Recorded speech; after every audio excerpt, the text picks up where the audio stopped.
Good morning. Today is Tuesday, November 10th, 2020. I was deeply saddened and heartbroken over the sudden passing of my friend John, Father John Walsh,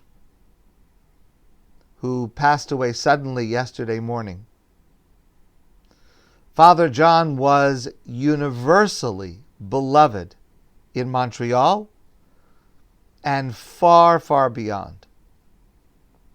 John and I worked together on countless projects, initiatives, events. I checked my files. We had traded over 600 emails with each other just in the last few years. And that's in addition to countless phone calls, meetings.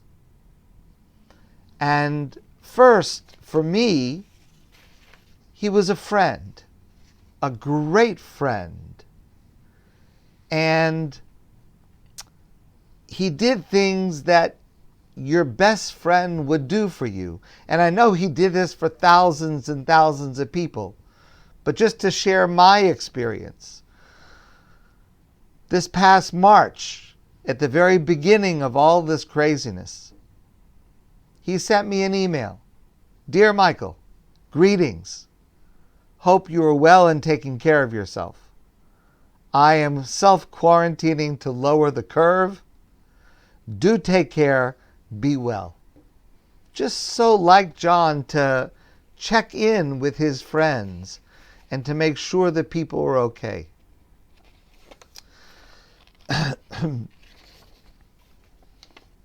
Whenever something significant happened in the Jewish world, positive or negative, John always reached out to me and to others to express his feelings.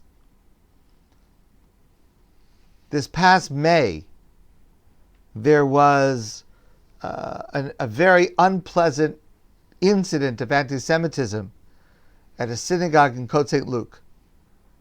And he sent me the following message. He said, the desecration of the synagogue in Côte Saint-Luc draws the attention of the world to the fore for a 10-second bite on the newscast. Not again, then soon forgotten. Never again, and we move on. But please know that the sorrow of such an anti-Semitic event in your community is suffering felt by many who always remain in solidarity with the Jewish community. May our solidarity be a symbol of hope.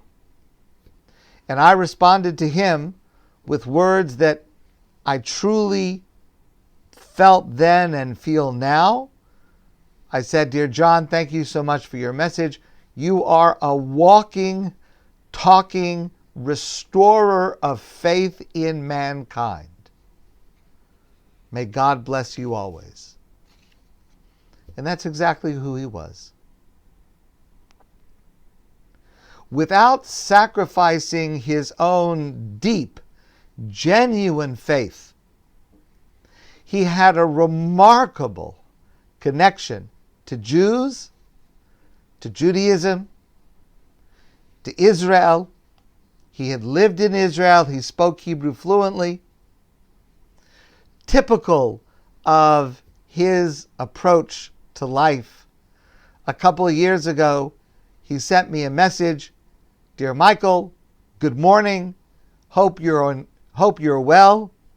Spring is on its way. Baruch Hashem. That was John. I'm grateful that I had the opportunity to share with John directly what he meant to me and what he meant to our community. A couple of years ago, John was awarded the Order of Canada. And I had the occasion to write to him, "Dear John, congratulations on being awarded the Order of Canada. It is a very high honor that seeks to define, through its choice of recipients, what are our most prized Canadian values.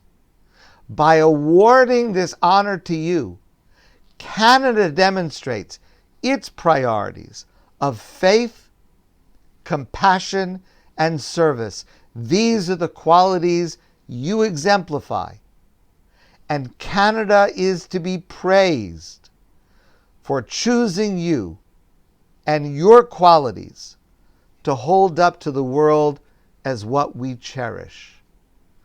Honoring John does not only reflect on John, it reflects on us.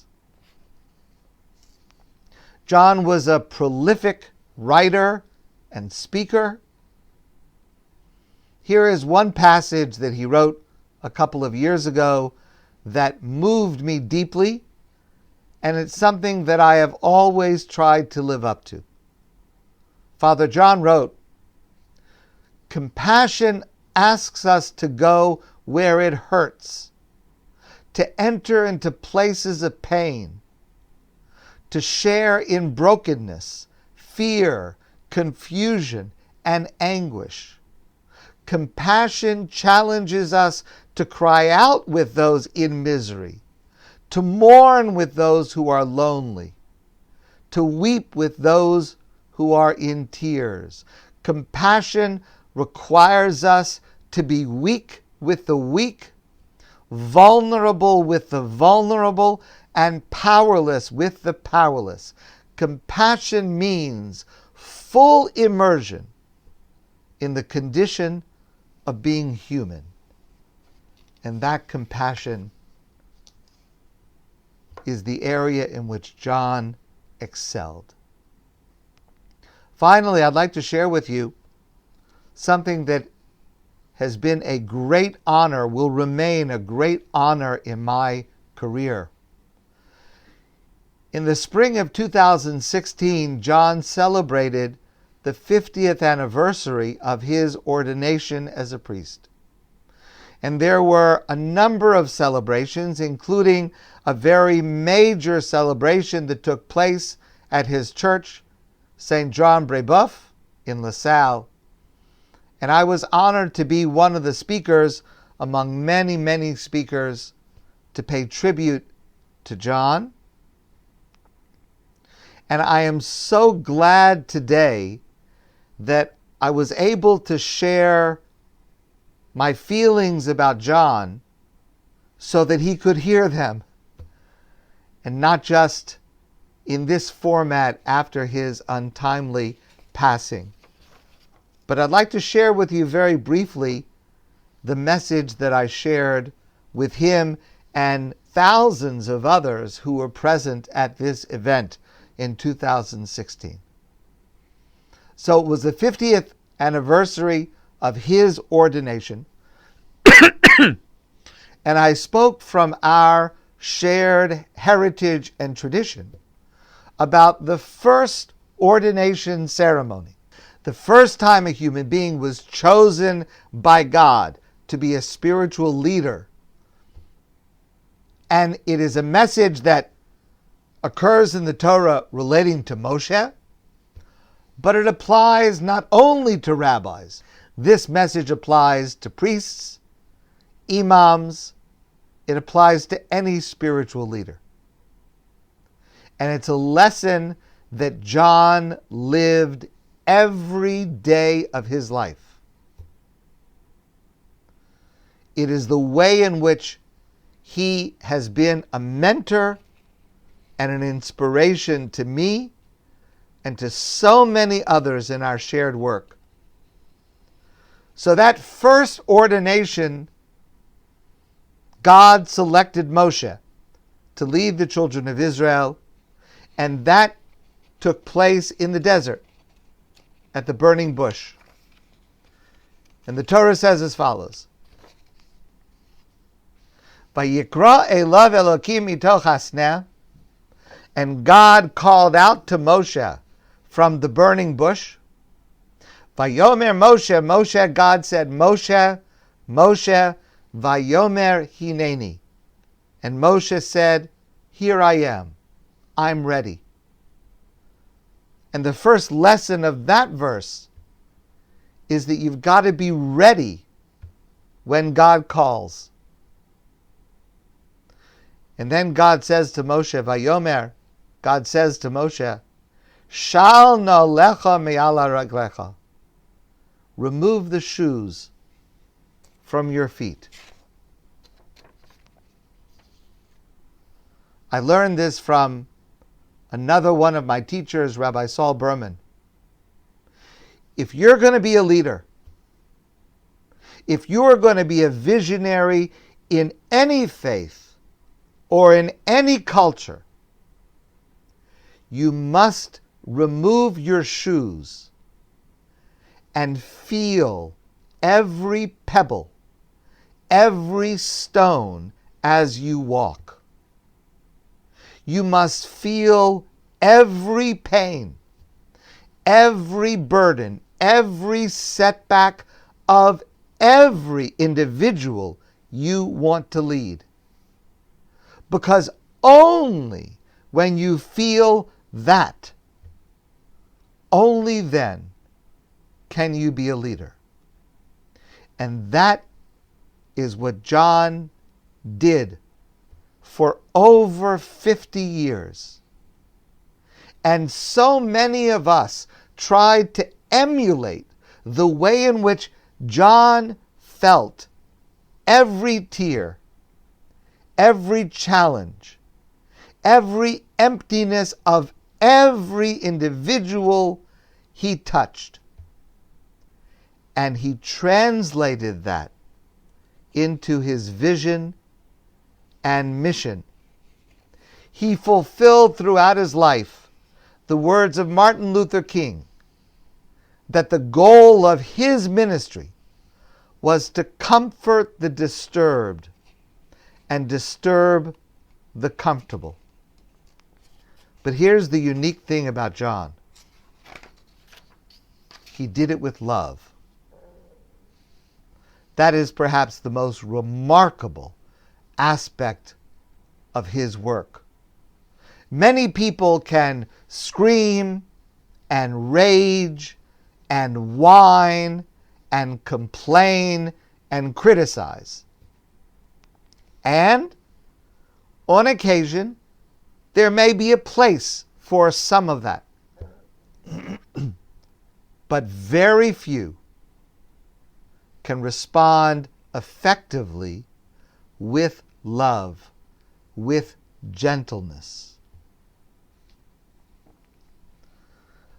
When I spoke in 2016, I concluded with the following. It was true then, it's true now, it has been true for many, many years. I told everyone there is a secret among the rabbis in Montreal. And that is that Father John Walsh is much more popular in the Jewish community than any of us. On behalf of every member of the Jewish community of Montreal, we are grateful to you, John, for your friendship and for your brotherhood, for creating space for us to stand together, for me personally to be able to stand together with you, John. You created that space. John Walsh has done more to bring the disparate communities of our area together more than any other individual I have had the privilege to know. We Jews have a long memory, and we will never forget the love and friendship of Father John Walsh. a tzaddik in our time. May his memory be a blessing. My friends, I wish you a great day. Take some time to remember and review the life of this great man and try to incorporate it into your life as I try to incorporate into mine. Have a wonderful day. I look forward to seeing all of you soon in person.